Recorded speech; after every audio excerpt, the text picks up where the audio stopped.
Welcome back to the Mud Shop. This is going to be another little short video. The last one I showed you how to take the cutters that I had gotten from Dianna Design and Gifts.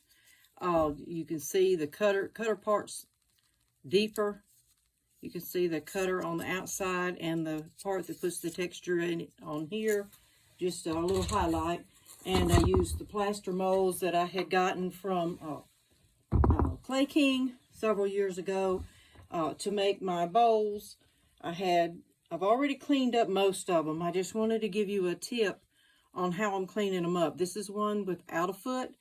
I left them like they were. I made them 3 days ago. Did not touch them. Put them under plastic.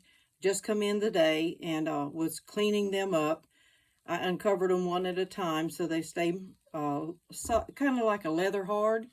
So they're holding themselves up, but it's enough that I can move the clay still, straighten them out, fix them up. The ones that I did with the GR pottery forms did make the lines on the form. Let's see, I think this is one that did. And I took my Cheryl rib tool and just smoothed out each one so you no longer can see the lines from the forms. I only did these on the ones without the foot. The rest of them were made from the bowl, did different size feet. You can look back and watch that video if you'd like. I'm going to be using the Cheryl mud tool, the red one, which is really, really soft, easy to work with. This one is size 4, but I really like the smallest one, but it's not in the shop right now. It's in the house. So, and yes, I do make pottery in my house too. All right, what I'm going to do is put my bowl. I've got the last one to clean up. I was going to show you how I cleaned it up. You need to make sure that each time your cutter has a V shape like this, it is really prone to cracking.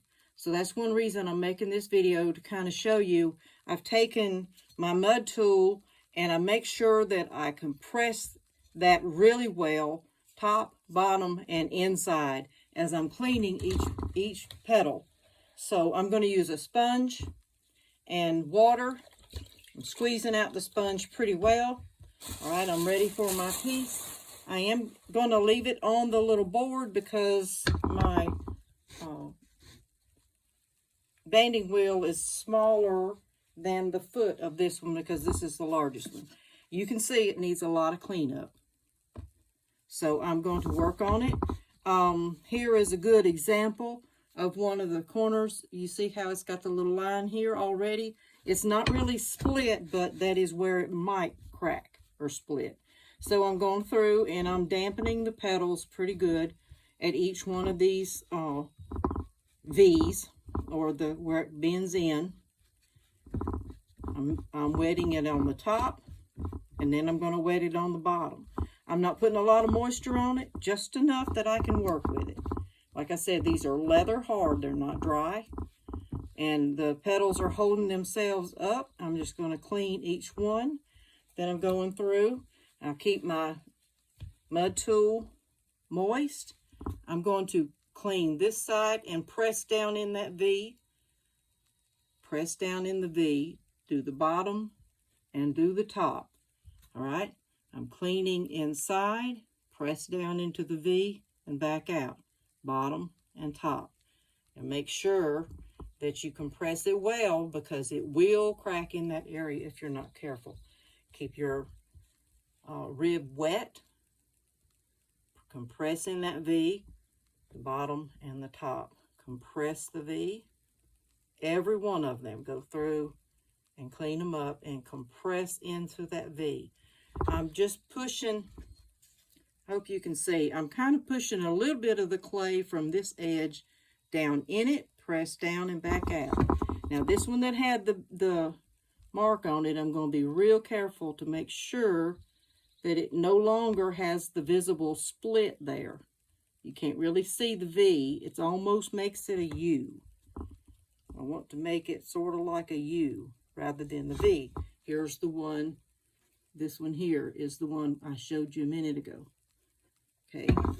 Also see under it, it has a little place here that I need to make sure I compress Keep it just wet enough that it can move a little bit of that clay. You don't want to get your piece wet again, but you want to be able to move that clay just enough to cover up that spot. See now? This one is the one I just showed you. So that's what I wanted to show you through this video. Make sure that your rib stays moist, your piece is moist. Using your sponge and your rib, compress every one of these V's. You don't like V's? We like U's. I like U's. How about that? So I'm making sure that every one of these has no visible V on the inside, the outside, or in the middle of it. On the top or the bottom or in the middle. Just going to go around and make sure that I compress every one of those. It will be worth it.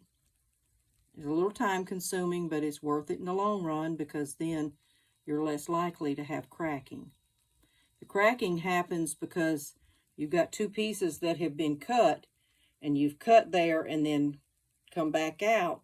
So it kind of is still split where the clay is, and as it shrinks and dries, it puts more pressure on that area and splits. So most of you probably know that, but that's just a little extra there. So when you get your cutters and you make your pieces, remember to come back and clean it up well and get rid of the V's. We always like U's. Say, I like you. But I'm going to keep this short. I do have all the others cleaned up. This was my last piece. I just wanted to show you on the biggest one. The smaller ones, some of them had a little more on the inside where I draped them over other things besides putting them on my bowls. Now the plaster bowls worked great. You can either, now this is the smallest piece. It's not a slump mold, but all the rest of them in the set, you can either use it as the hump mold, drape mold, or a slump mold. You could actually make your piece and form it down inside, and you probably could just leave it there and let it dry, and then you know it's going to stay round. But I like to put a foot. I like to make sure that the foot is, and especially if I don't put a foot, I want the bottom to be level. I don't want it rocking.